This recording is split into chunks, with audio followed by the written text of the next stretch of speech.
Hello, my name is Zoha and I go by pronouns she and her. I'm currently located in Toronto and it's super cold here. I am a first year dental student at the University of Toronto and a part-time global health researcher who completed a Master of Public Health prior to dental school, and I love both clinical dentistry and global health and public health as well.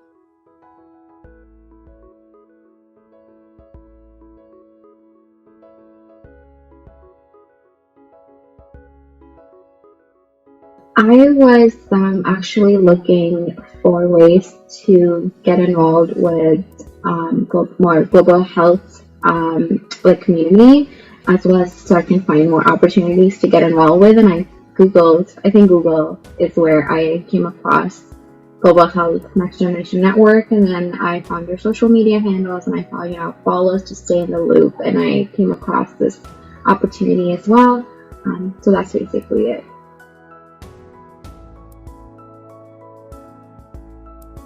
So right now I'm a dental student at the University of Toronto, so I'm pursuing dentistry as my profession, but prior to pursuing dental school, I completed my master's in public health and specialized in global health there, and that's where my interest in global health kind of just, it was nurtured there, and right now I work part-time as a global health researcher. I take on like a couple projects.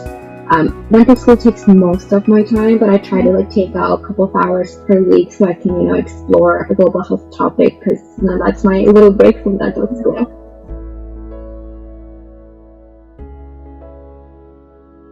So recently, I finished a project on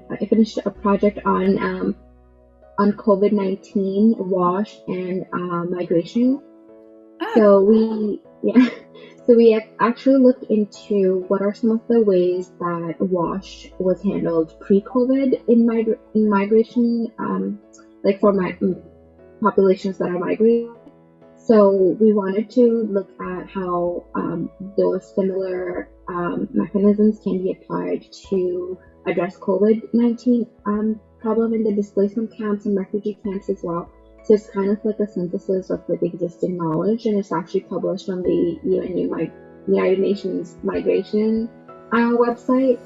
Moving forward, I have a project on oral health and universal healthcare coverage, which I'm starting to work on. It's for one of my courses, but I'm writing the paper as if I'm writing it for research purposes, not for a course, because I think changing that mindset really helps you write a better paper than just writing it for the sake of a course. So that's something that I'm looking forward to.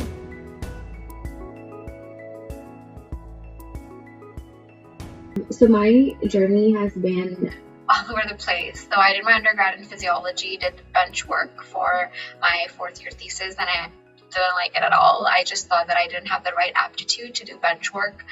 I wanted to work with people. And that brought me to my Master's of Public Health. I did my Water Without Borders diploma with the United Nations University Institute of Water, Environment and Health, and that's where I got exposed to global health. So then I ended up doing my master's thesis in global health, and during my MPH, Master of Public Health, I also did a project on access to oral care, and I met with someone who is a public health dentist, and they said that you'll make a great leader in public health dentistry. We really need those people who are there to advocate for equitable access to oral health care.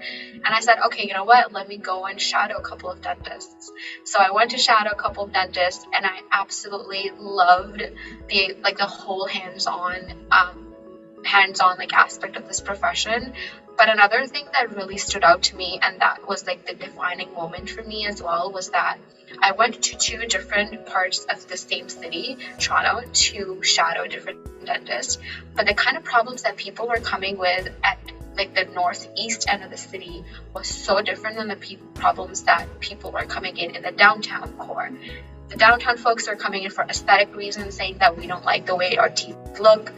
But the people in the northeast, they were coming with bad infection in their teeth, or people are coming in, they need entire their teeth set removed because the infection is so bad. So I think from that experience, I thought that, global health, or looking at things when it comes to, human rights and access to water, sanitation, and hygiene, which was my graduate thesis as well. I thought, I don't have to go anywhere else. I see disparities within my own city, and it's about, access to oral health care, not necessarily WASH. So I think that really made me think how I can really combine my global health interests as well as my dentistry career. And even if I don't have to combine them, I keep them as my two different interests. I think I'd be happy doing that as well. So that's where I'm at right now. I'm just trying to see where things take me. I don't have like an end goal, which can be considered like a bad thing. But for me, I feel like so far in my journey, it's like the doors opened up like for every step of the way, and I was able to decide for the future. Having long-term goals is like a good idea, but for me, I just like keep all the doors open, and whenever an opportunity interests me, I just hop on, and that's how I've been, that's how my career trajectory has been so far.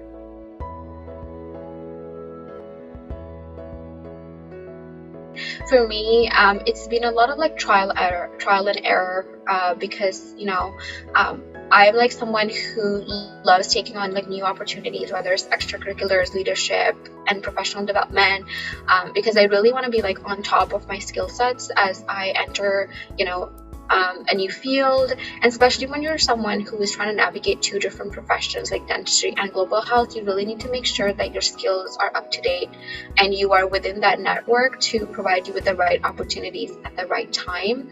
So a lot of times when I would apply for different opportunities, but I would get rejected. So then I would go back to my application and take a look at it, or ask someone else to give me feedback on what I may have missed out on. So I learned from my own experiences that it's so important to be authentic in your applications.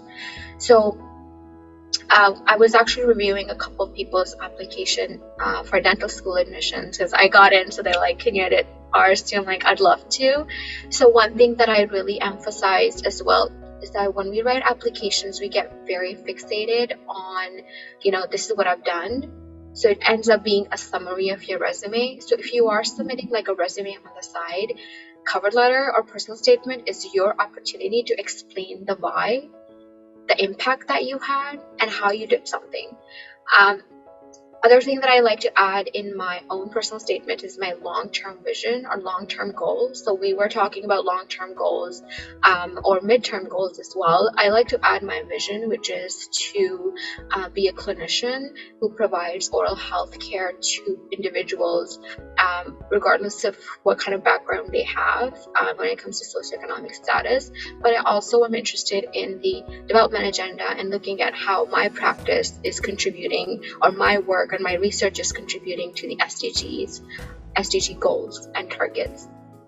So adding that bit, I think it really helps you stand out, because people get a glimpse of who you are as a person and what your goals are and what drives you. And I think that really makes you stand out from the rest of the applicants who may just be describing things they've done in their lifetime, which is very important as well. But I think adding your vision and showing your authentic self is super important, and it's like a cherry on the top and makes your application stand out.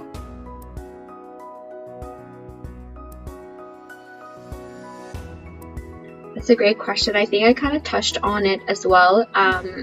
So my dental studies, I would say the clinical aspect of it is I really wanted to work with people, and I felt that with global health or public health, I may not have that opportunity because it's like a population level, subject. And I really wanted to have like a career where I can also interact with people and get to know them and provide care. So I would say that dentistry may or may not contribute to my global health career at all. But for me, like having two interests that I'm equally passionate about, which is clinical dentistry and global health research, I think that's sufficient for me. And I'm really excited to see what opportunities open up, because I feel that I'm in a unique niche, global health and dentistry. Like not a lot of folks are, both. So I'm excited to see what opportunities that opens up for me. But even if I'm not able to combine two of my interests, I would happily pursue both of them on a separate path.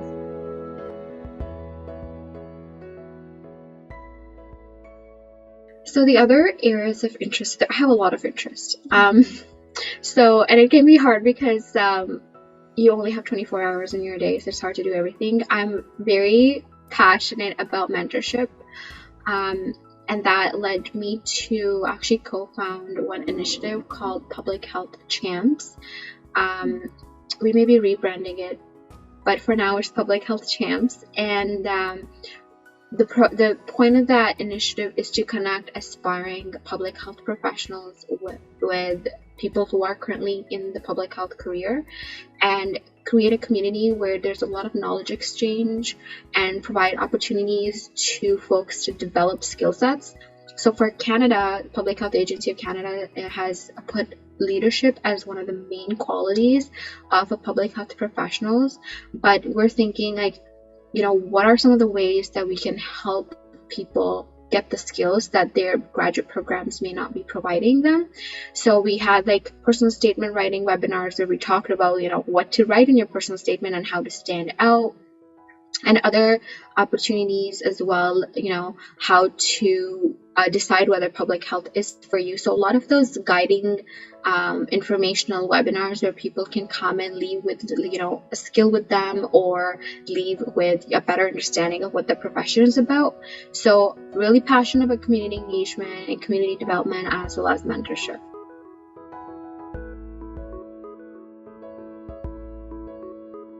That's an interesting question, and I think it would take me like a page of an essay to describe, but I think for me, global health is about making sure that everyone in the entire world has an opportunity to access anything that they need, and that includes food, water, sanitation, education, healthcare. I know our sustainable development goals are aimed towards that. We also have the goals that are targeting, the environment as well. But I think for me, global health is making sure that people, so just going back to leaving no one behind agenda, making sure that everyone has an opportunity to access whatever they need, regardless of what socioeconomic status they're from, in the most environmentally friendly way.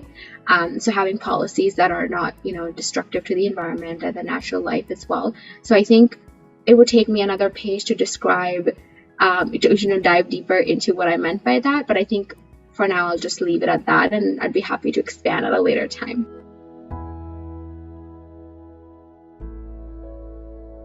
Yeah, this is one of the questions that I was thinking a lot about, because I think it requires some dissection. I think that as someone who is training to be a clinician, I bring that unique perspective of, individual-based care. And a lot of times I find myself catching, little assumptions that I make. So one time I was analyzing, data for one of the projects that I did, and I was looking at outliers, and I said, okay, this person is, an outlier, should I remove them? And then the fact that I'm a clinician in training, it made me think that an individual person that from the population lens I may think is an outlier, but from a clinician lens, that's an individual person who has different circumstances, right? So I think having that lens has really helped me become a better global health professional, because whenever I think of outliers, I think of what's making that person an outlier. Is it because of the methods that were used, or is there actually a problem, and whether there's like an additional need for that particular outlier that we have. So I think that unique perspective is really important. I'm starting to appreciate it a lot more now as I go through my clinical training. But I think the other thing is just providing research and more content to the literature that we already have there. We already have so much research, but I think having more evidence is never bad. It's never a bad idea, because it helps form the policies on a bigger scale. And the more evidence that we have, the stronger, hopefully, our policies will be. However, that's not always the case, because context also matters. But I think both the unique lens that I bring as a clinician, as well as the evidence that I help generate, is what's helping me contribute to global health and will hopefully help me in the future as well.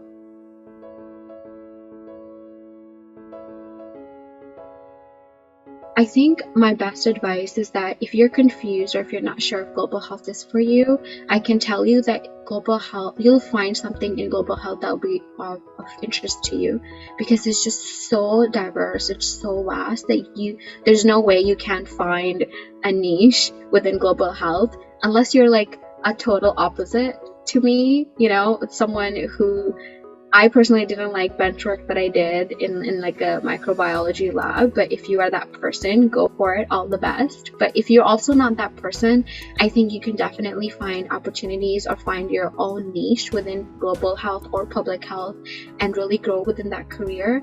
I think the second advice that I would like to give is to leave all the doors open. Like, if you don't like one field, that doesn't, if you don't like one aspect of global health, that doesn't mean you don't like global health overall. Like, explore different options and see what really interests you and what you're really passionate enough to pursue it for a significant number of years. But yeah, keep an open eye and you'll find a niche. Just keep on exploring through volunteer or employment opportunities and informational interviews with folks who are currently working in the fields you're interested in.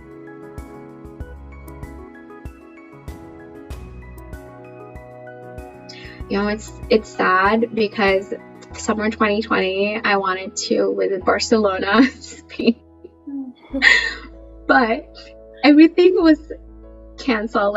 I spent my summer before dental school just relaxing and walking in my neighborhood, but it just it's sad, but I think it's for the better, and hopefully with the vaccines rolling out soon worldwide, we'll be able to travel again.